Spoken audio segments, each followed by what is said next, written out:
Scott, first of all, thanks. Welcome everyone to today's CLE presentation from the New Haven County Bar Association. I'm Eric Smith, one of the co-chairs of the CLE committee, and we're very happy to welcome back Scott Gombar to present to us today. I always liked, I wasn't on the last one Scott did. It got really good reviews.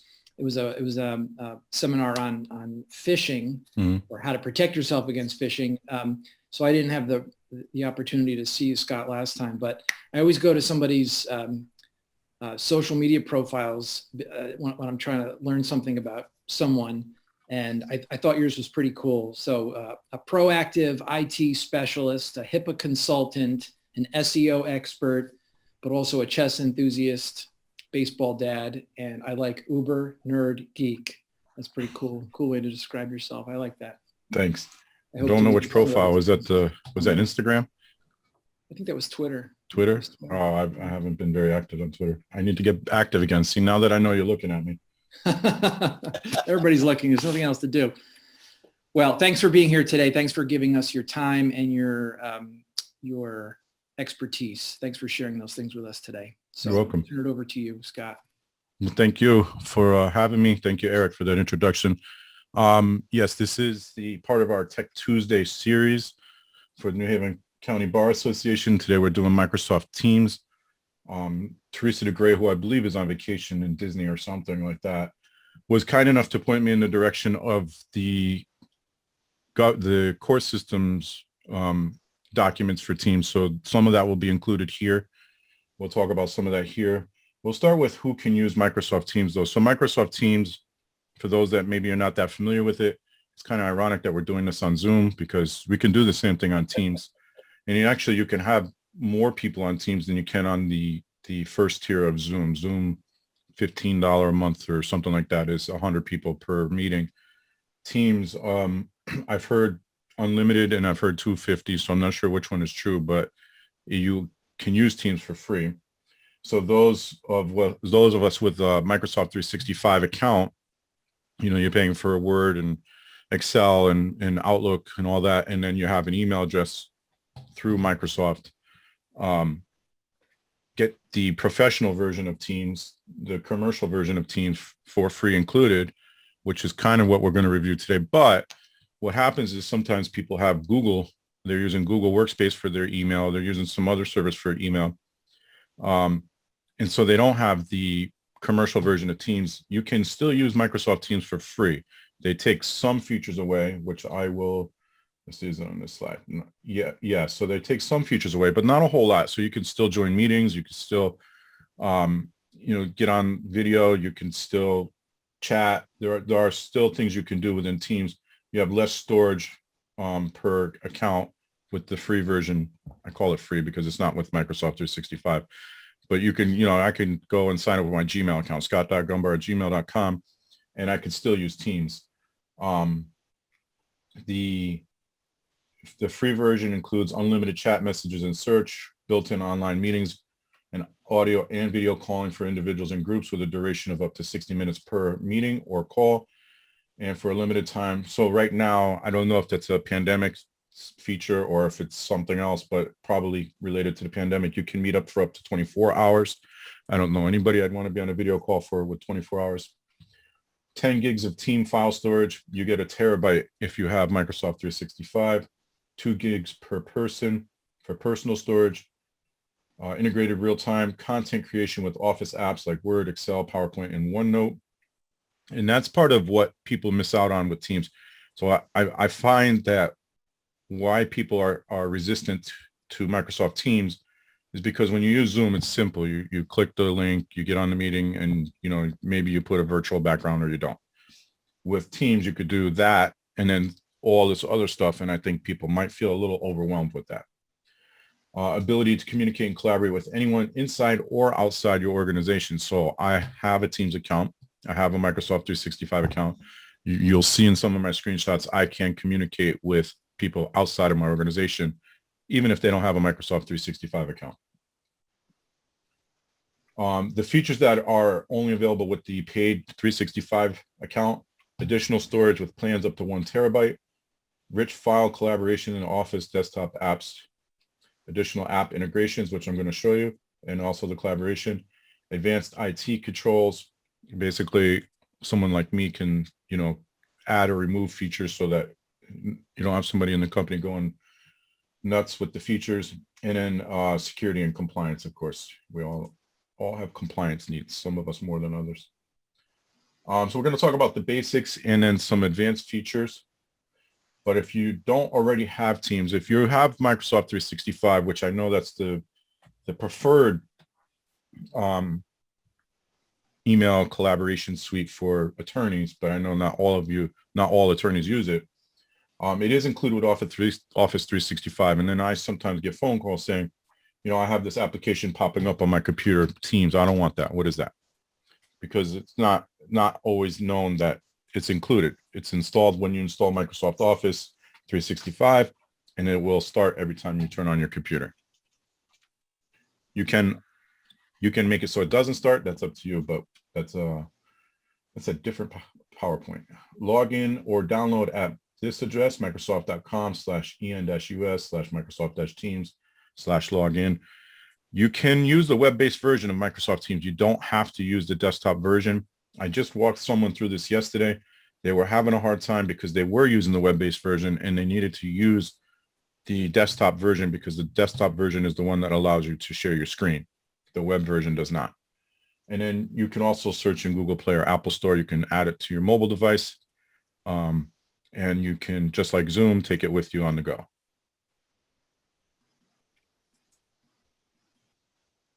Joining a meeting, this is what most of us do with Teams when we need to, right? So you get an invite, and I purposely sent this to a Google address so you could see what it looks like.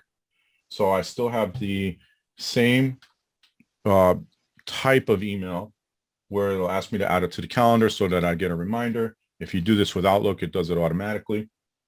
And then down below is the click here to join the meeting.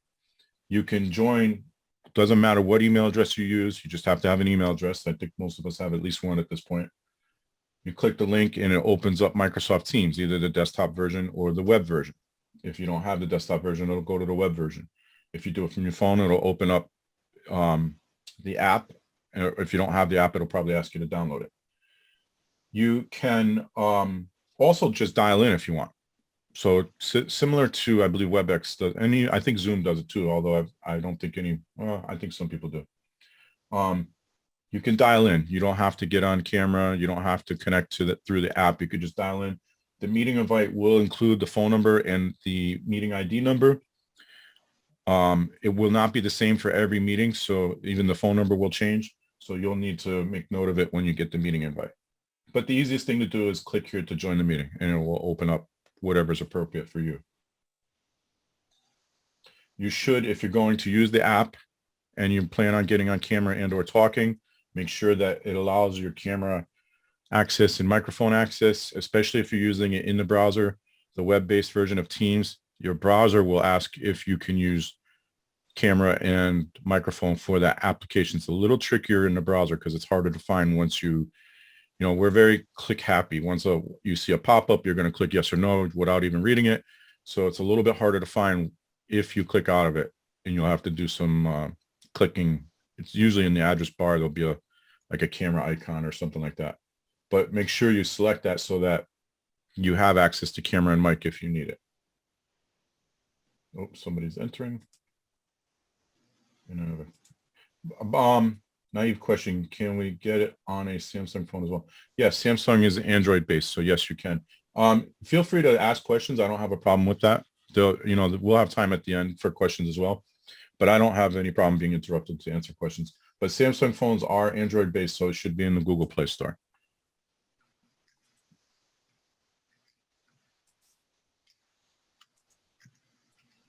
And these are your controls during a meeting. So you have the timer, how long you've been on the meeting. This turns the camera on and off. This is your microphone on and off. And then one thing that's not, there probably is a way to do it in Zoom. I'm just not aware of an easy way to do it. Is share a file. So if I want to share a file while I'm on a meeting, I can do that. So maybe I want to upload a Word document or a PowerPoint or something to share with everybody else. I can do that within Teams, and that's this icon here.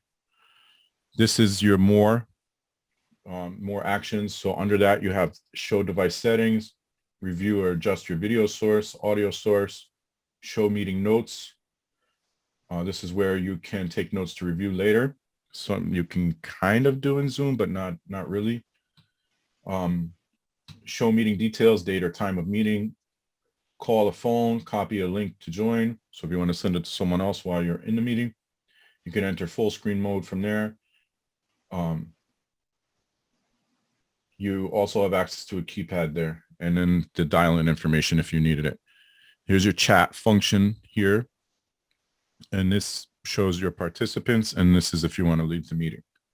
So those are pretty similar to what Zoom does, but this toolbar is available whenever you're on a video or any type of meeting within Teams. Good point, Cheryl.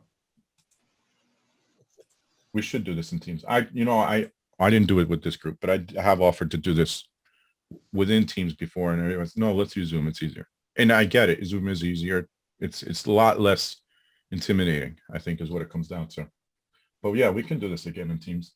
That'll be the quiz. If you can get into the meeting, then you pass.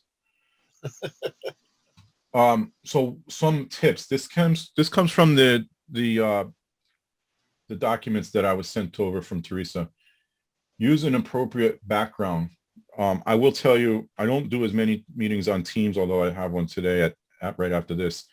I have been on Zoom calls where the person was clearly not prepared to be on a Zoom call. There was one incident recently where a gentleman stood up, had a towel wrapped around his waist, the towel fell, and that's all he had on.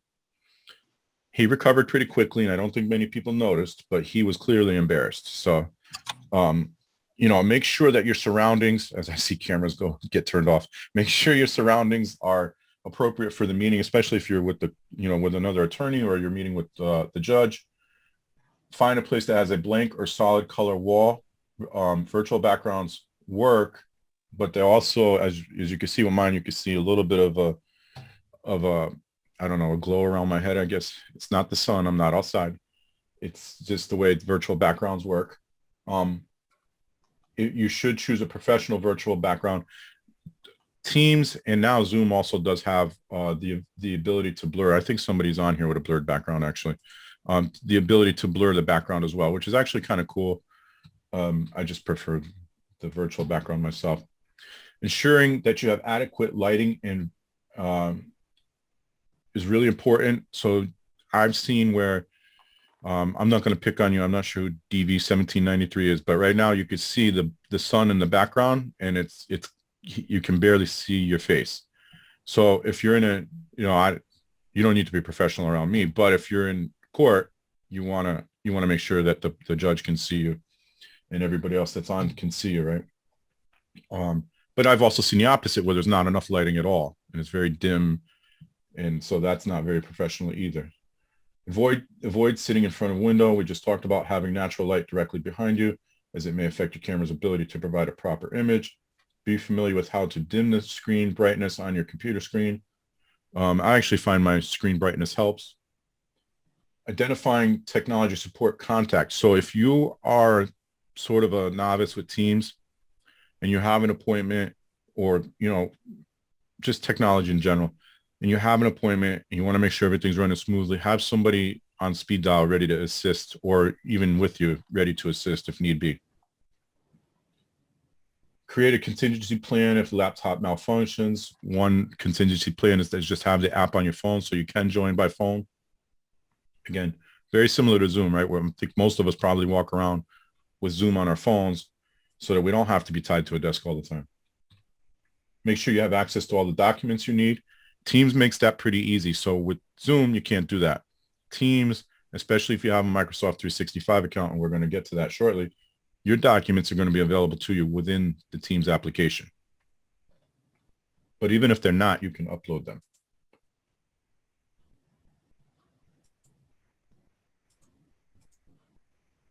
And this is this is actually from the Microsoft site, but this is also available on the Connecticut Core System site.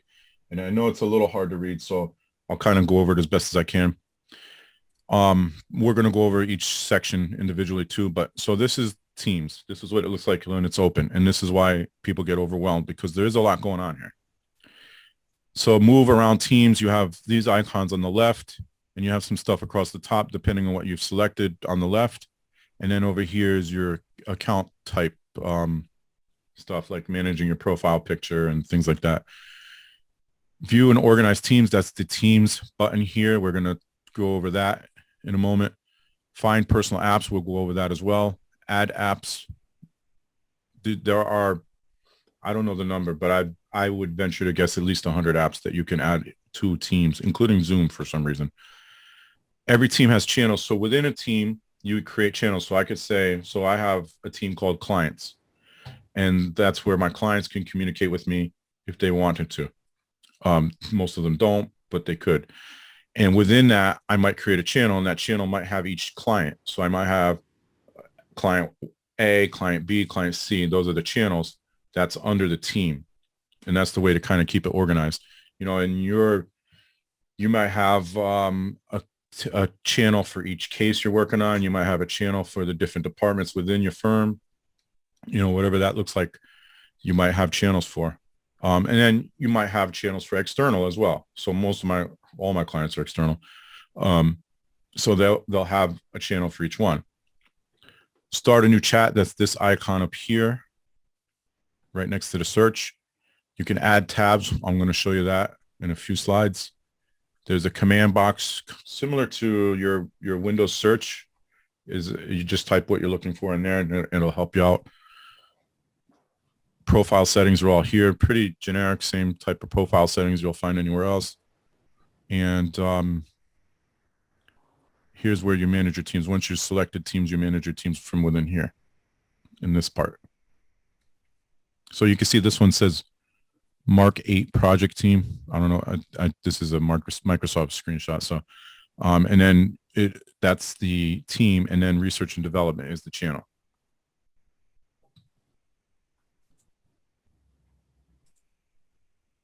This is my team. So one of the things I've done with teams, and this is actually in the team screenshot. So these are my teams. I have clients and then internal support. Mostly for if I have someone working on something and they need help. So what I've done is over here, I have these tabs. So I only have a few. I have posts, files, and then there's a wiki tab, I think is there by default actually. But if not, you can add it. And then within the wiki tab, I add wikis for how to resolve certain issues, kind of stranger issues. So this was a migration I did for someone that Microsoft decided to enable Microsoft Modern Authentication, and it was causing problems with the migration. So I left this here so that I had it to go back to for a resource. And then I added Excel. I have an Excel document there that I use for tracking purposes. And then this plus sign, if I were to click on it, which I did not want to do just now, if I were to click on it, there will be other things I can add that I'll show you shortly. But I find for me, you know, having a wiki, so within the IT world, you know, we have tools like SharePoint, which this connects to SharePoint. If you have a Microsoft 365 account, it will automatically connect to SharePoint every time you create a team. And that team now has a SharePoint site. So you don't even, you see you created a website, you didn't even have to do any work except come up with a name. From within there, I can now go to these three dots here, and these are apps that I've already toyed around with, I guess.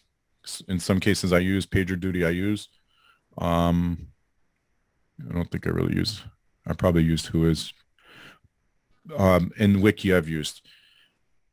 You know, PagerDuty for me, it just alerts me to critical problems when I'm sleeping. But the rest, I can click on more apps and you'll see a ton more apps. I'll show you the live version in a moment. But you can add whatever apps you want here for productivity, something you use to, to-do lists or I think Calendly is in here. I use Calendly. I use Whois to search up who owns a website for email purposes. But there's a lot, and I think all the Microsoft apps are in here. All of that stuff is under apps, and you can add that to here, to the general tab. And that's where this plus sign comes in. This is an actual chat. I blotted out. I redacted in white, so you really can't see it. I redacted the conversation, but this is an actual chat I have within my teams. And again, that's just up here. There'll be a chat icon, or you can go here, and then you just start a new chat by clicking this little pen and paper type icon. You can then, if the person isn't already here, you type in their email address. They'll get an email saying you're inviting them to that chat. And it, again, doesn't matter if they have a Microsoft account or not. As a matter of fact, this one says external. I'm not sure if they have Microsoft or not, but this one says external.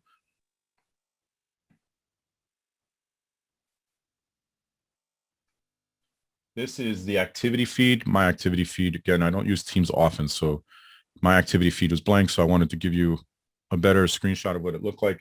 This activity feed is showing, what it does is show, and I don't remember the time frame, but it shows the most recent activity. And after so many hours or days, it just automatically deletes. But this will show you the most recent activity for your Microsoft Teams account. And that was the top button, the little bell icon. So this is Teams again, but now what you're seeing is the posts. So the posts might include, it's not recent activity, but it'll include most activity. And what I did is I added this. I did this back in February, so you know that's not recent. There's the Excel document I added, a team meeting, a test meeting I created for someone. And then I created a meeting for this NHCBA test, just so that you had that screenshot I had earlier within Google, and I sent it to my Gmail account. So this is showing all the posts from me.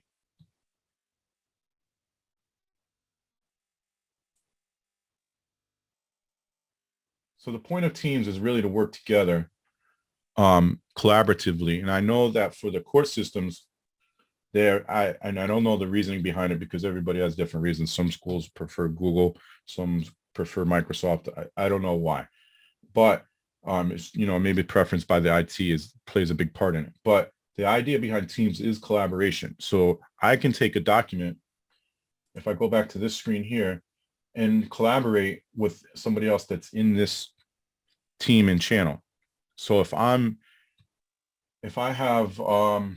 go back to where Alan was chatting with me, and me and Alan and I want to work on a document together, we can do that within Teams.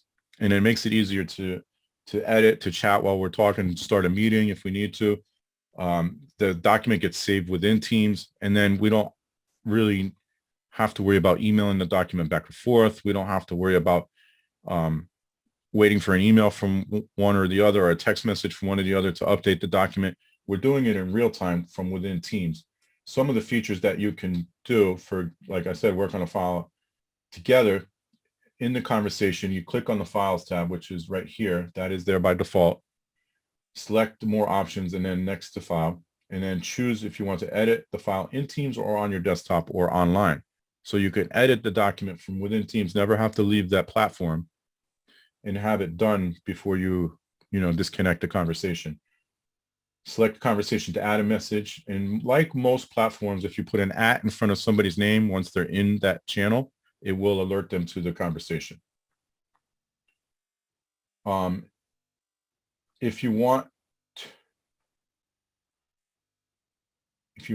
where is it? To add a plan.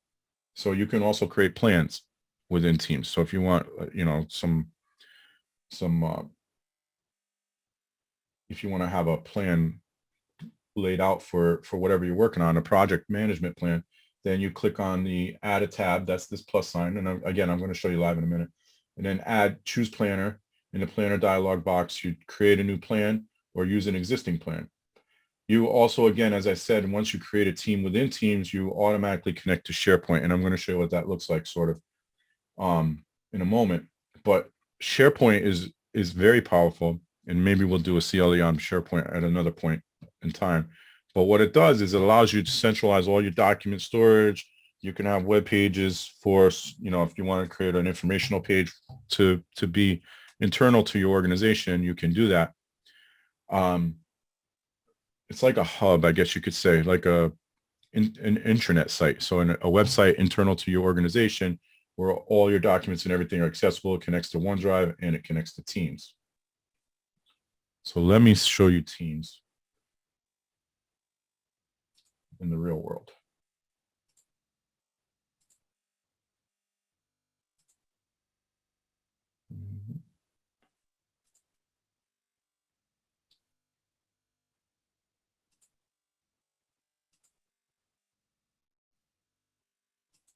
Okay.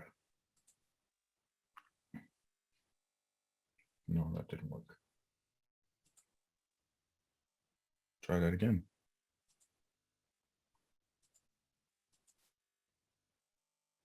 Are you seeing Microsoft Teams right now? Yeah. Yep. Okay, perfect. Oh, okay. I was looking for the green highlight. It wasn't there, but now it's there. All right, so this is my Teams. Again, I don't use it often, so you're not going to see a whole lot in here, but you can see right now it's got me marked as not being available with the little red dot. And that's because I have this appointment on my Outlook. So it connects to Outlook automatically and tells anybody within Teams that I'm busy. Not that that's going to mean anything to anybody, but you can click on Meet and it will start a meeting right away. I don't know what my camera's not available, so it's not going to work, but it'll start the meeting. You name the meeting, whatever you want to name it. Make sure your microphone and your camera are on. You can use room audio. I don't recommend it. The audio doesn't really work out too well usually. And then click join now, or you could schedule it. There's an option to schedule by clicking this little arrow here, schedule a meeting.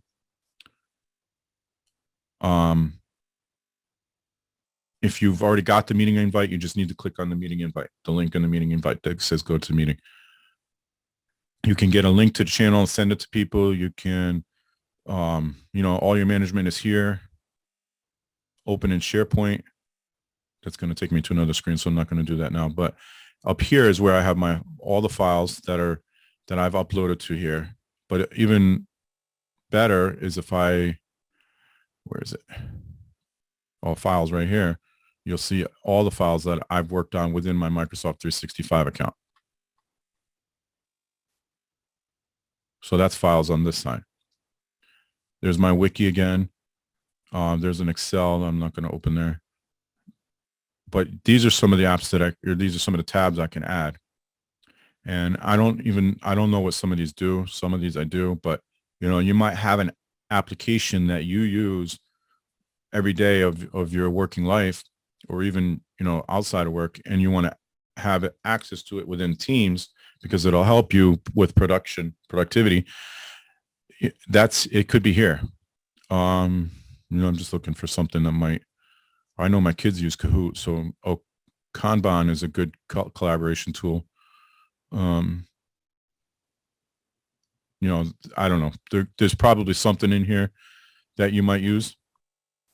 Let me see if Todoist is in here. So I use Todoist. Is it here? I don't see it, but I'm sure there are to-do lists here. Microsoft has one built in anyway. Tasks inbox, maybe that's a to-do list. But there are, you know, you see all the apps that you can add. YouTube is here in case you want to go down a rabbit hole while you're working. My calendar, we didn't go over calendar. My office calendar is here. You can set up phone on Teams. I have not done that. You can also call to people that are in your organization or that you've communicated with in the past within Teams. So you don't actually need a phone. You could use your mobile phone to do it. And then here's all the apps again. So these are the ones that it says recent, but I don't remember ever touching all these. And then here's everything. So, you know, Service Desk plus Cloud from Zoho. I know some people use that. Forms you might use. If you use Azure, there's some Azure stuff in here. Trello is a good what's the word I'm looking for? It's not really a yeah, I guess it's for project management. Not really a to-do list, but it could be used as one. Weather, if you're like me, you'd like to watch the weather. Jira, some people use Jira. SharePoint is all here. So SurveyMonkey gets used a lot. Cisco WebEx, Zoom is on here. There's a Starbucks. I don't know what you would do with that, but it's there. So I don't know if anybody wants, we can do a chat now. If anybody has Teams, and we could show everybody how to. Chris, I think you have Teams, right? I do. Yeah. And what is? Neil does also. There. Okay. They use me for an example. Okay. What's is it? Chris at nelsonvado.com. Nelson.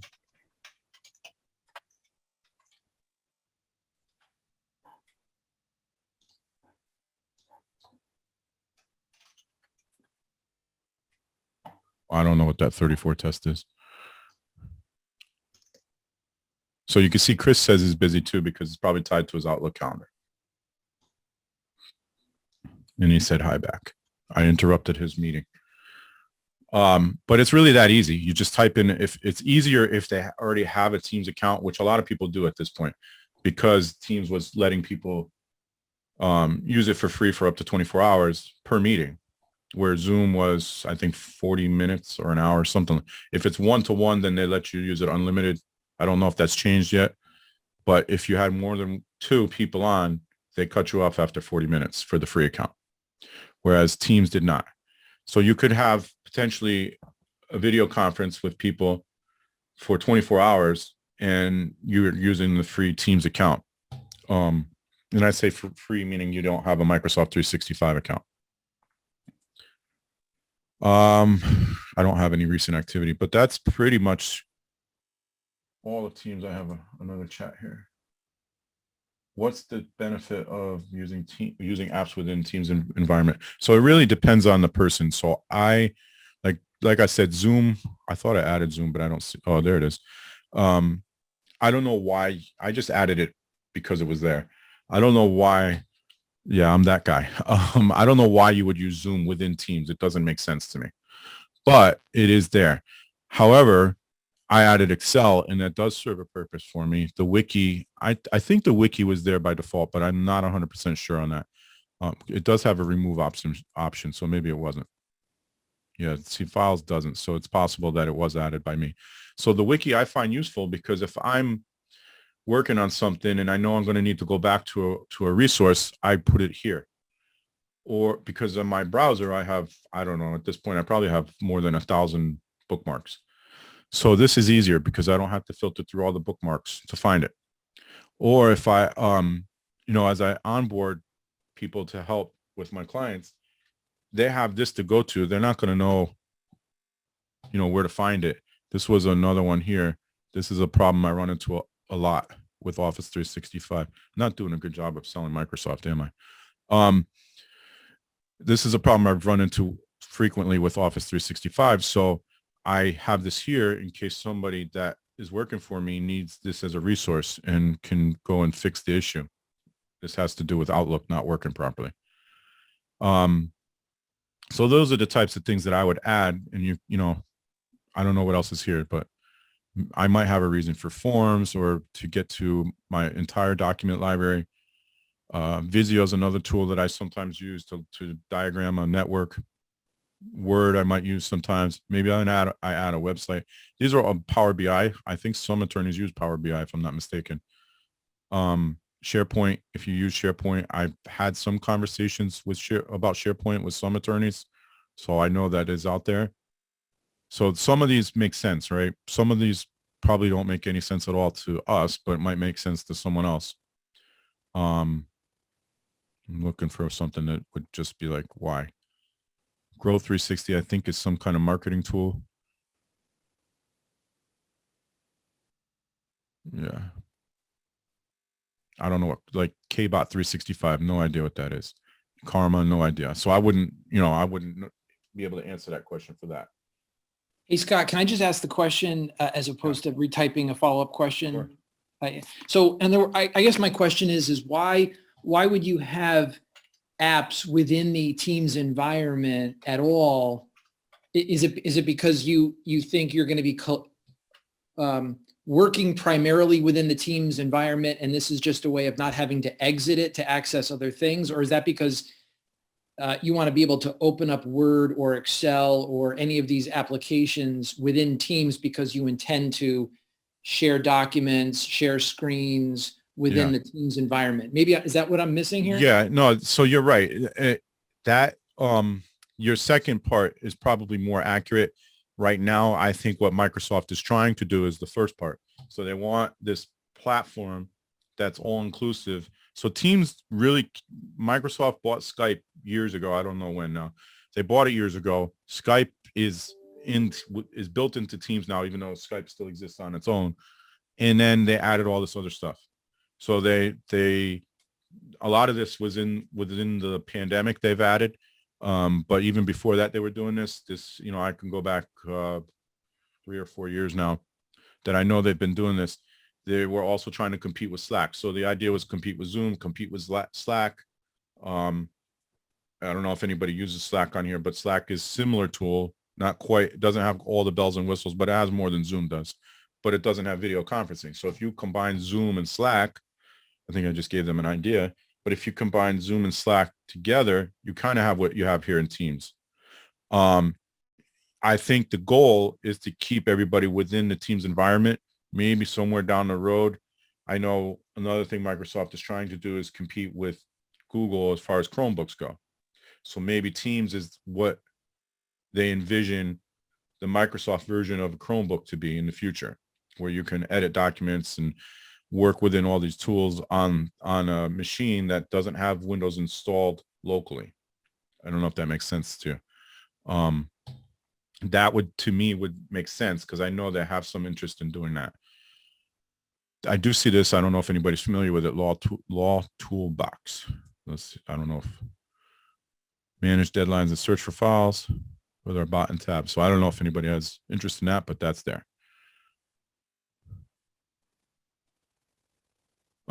Did that answer your question though? Yes, thank you. You're welcome. Any other questions? I'm going to go, oh, Wendy Mangillo is joining. Let me go back to my PowerPoint.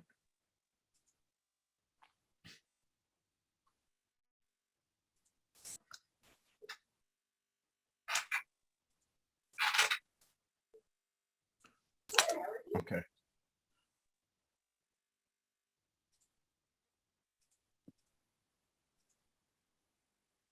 Scott, there's a couple of questions or points in the chat. Do you see them or do you want me to read them out? No, I think let me see. One about sharing documents and one about share documents in Teams. Okay, sure. Let me go back. And one about, I think, doing a Teams conference because the court uses it. Yeah. So I was going to ask, is there any scenarios where that you can think of right now that I didn't touch on when it comes to courts? Let me find a document here. Oh, that's not me. No idea what this is. Nope. Well, here, this is a good one. So this was supposed to be another wiki that I guess I never added. So if I wanted to share this, I've opened it within Teams. So it's not open in Word, it's open in Teams, and I can open it in Word in the desktop app. You guys are able to see that, right?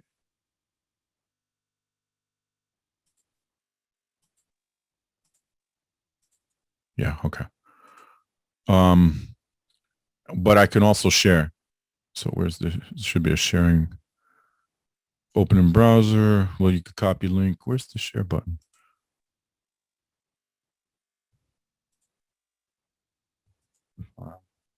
Share, here it is.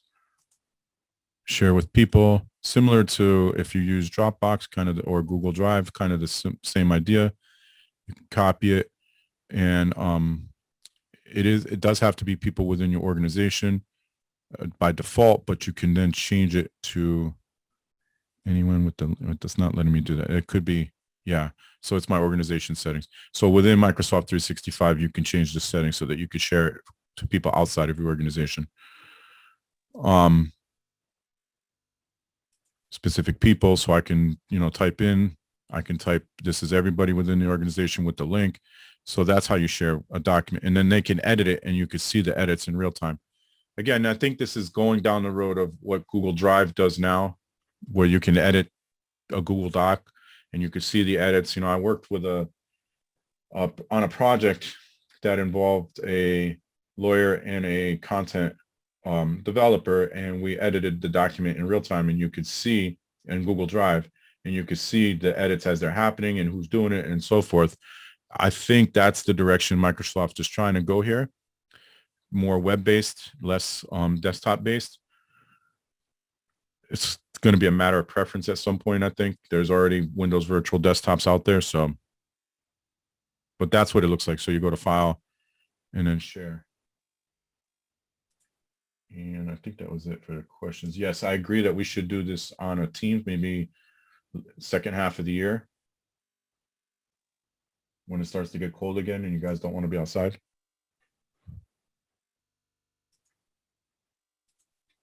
Any other questions?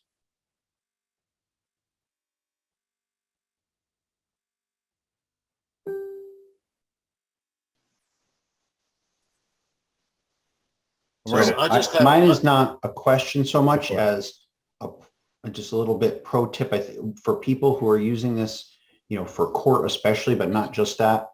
One of the things that Teams stole from Zoom is a nice little feature for unmuting yourself. So I think you probably, if you've done any of this with court or any other meetings, too many people aren't on mute and you get all this feedback, etc. So it's good to mute yourself. But if you're muted and you just hold down the space bar, you unmute yourself temporarily, and then you let go of the space bar and you're back to mute. So you don't have to constantly be clicking all the time. And people being unmuted and having the feedback just drives everybody crazy. Yeah. Are there any specific suggestions you can give us about the use of Teams in the virtual court appearance setting? I mean, this is what the court system is using. Right. Are there any things we ought to be conscious of? I would say be conscious of, I think probably the biggest thing being prepared, and then just making sure that your background is, you don't have, I don't know, a party going on in the background or something. Those are probably the two biggest things. Once you've dug in and used Teams a few times, it's not that hard. I admittedly do not use Teams that often, but it's more because of other people's choices, not mine. Like I said, I have another meeting right after this that is on Teams, and it's a 3 or 4 time a month meeting, and we always use Teams, and it's get in and get out for the most part, never any issues. Microsoft, like everybody else, occasionally has outages, but as long as you're prepared, there's nothing you could do about a Microsoft outage. So David, I'll just jump in with that also, since Scott hasn't had the benefit, I hope, of being involved in any court hearings with this. My experience has been good overall with court. Generally, I haven't been able to do anything where they've needed to share documents.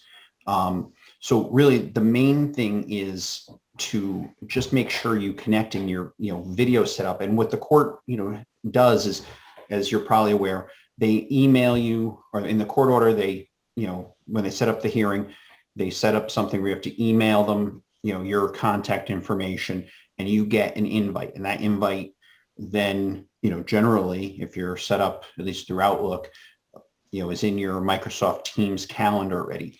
You can log in advance, days in advance, actually, to make sure everything is set up. Nobody else will be there. At least that's been my experience thus far. I guess you could potentially wander into something, but I've never had that happen yet. They're individual meetings. So you just make sure you're set up. And I think, if these things, continue to be used in some form or fashion, I think getting good at sharing documents is very useful. And I think that's just a matter of, practicing it, and you don't need a court setting to do that. You can set it up with either another attorney or somebody in your office. But I think being able to reference, documents and highlight things and things like that is particularly useful. And it's just a matter of practice. It requires you loading up those files on your computer, having Windows open generally. But no matter, what kind of storage you use, you can, share documents. And I think that's pretty important. Yeah, those are really good points. Yes, I have not been to court on Teams, thankfully. The other thing I will say is I know that there is a need for some to be able to log into different accounts for Teams. Teams does not allow that natively. So what the workaround is to log in on the desktop app for one and then a browser for the other. So you can do that. I don't know why you would use that for court. I don't think there's a reason to do that for court, but there is there are scenarios where that applies. And then yes, the document sharing. I understand that the numbers are declining. People are starting to get back to normal. I don't think the world before March of 2020 is ever going to come back fully. So I think we're going to see more virtual stuff even after the pandemic is declared over. So I think it's important to get used to Teams and other tools that make these things easier for you to be able, when you're in court, you have to share documents, right? With the judge or whoever. So it's probably easier to get used to those things. And by the way, I'm open. If you ever have questions, I'm always open to, I'll jump on a Teams call and show you around. And I do see, we're going to see, I personally think sooner rather than later, particularly since the courts are using it. So that's in regards to doing this again in Teams. I'll leave that up to Eric and I guess Cindy to try to schedule something. And what was the other question I saw here? Copy the slides. This is recorded, so that'll be there. And then as a naive question, can you invite the client if they had not been invited by sending? Yes. So you send an email. When you create the appointment in Teams, it's very similar to Zoom. If you connect it to Outlook, it'll ask you to put in the email address and then send it to them.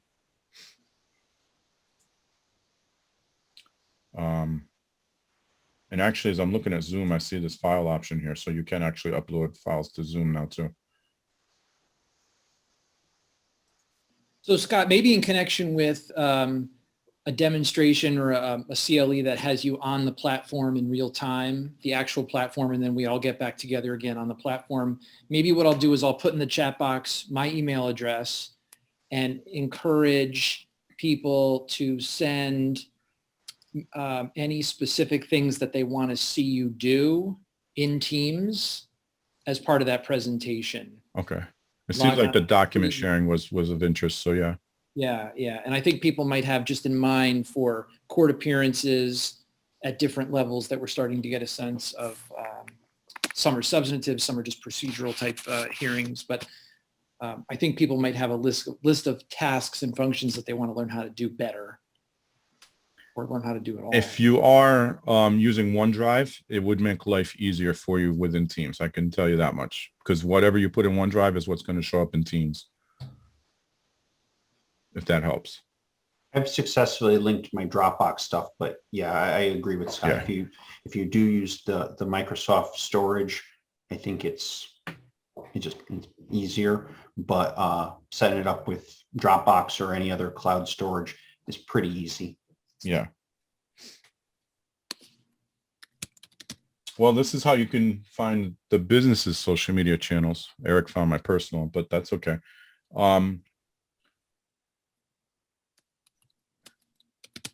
Sorry, I'm reading messages at the same time. So they're all Nawaj Tech, NWAJ Tech. You can message us on Facebook too, email, all of it's there. And I thank you for your time. I did enjoy it. I do like doing these things. I know people don't believe that, but I really do like doing these things. So the more the merrier for me. That's great, Scott. Thank you for that. I don't know if people have more questions here that they want to Yeah. ask. If they do, you can certainly ask them. Otherwise, I put my email in the chat. And if people want to send suggestions for specific activity that they'd like to learn about or see happen in a Teams environment, they can send that to us and we can compile that for you in one singular place, if that's okay. Yeah, that's perfect. Okay. Yeah. So Scott, thanks for being here today. One of the, I sort of know what OneDrive is, I guess. I mean, I'm probably using an equivalent of that, not in Microsoft, but. Yeah, if you're using Dropbox, it's very similar. Okay. Or Box or. So it's a cloud-based storage facility. Okay. Exactly. And so OneDrive, the benefit to OneDrive, and I'm not a OneDrive person either, but the benefit to it is that it also syncs to SharePoint and to Teams and to everything else automatically. Whereas Dropbox, you have to configure it for Teams.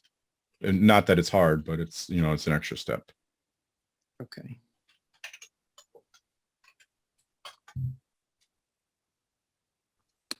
Yep. Any other questions? I think the landscaper just showed up. I could have done this outside.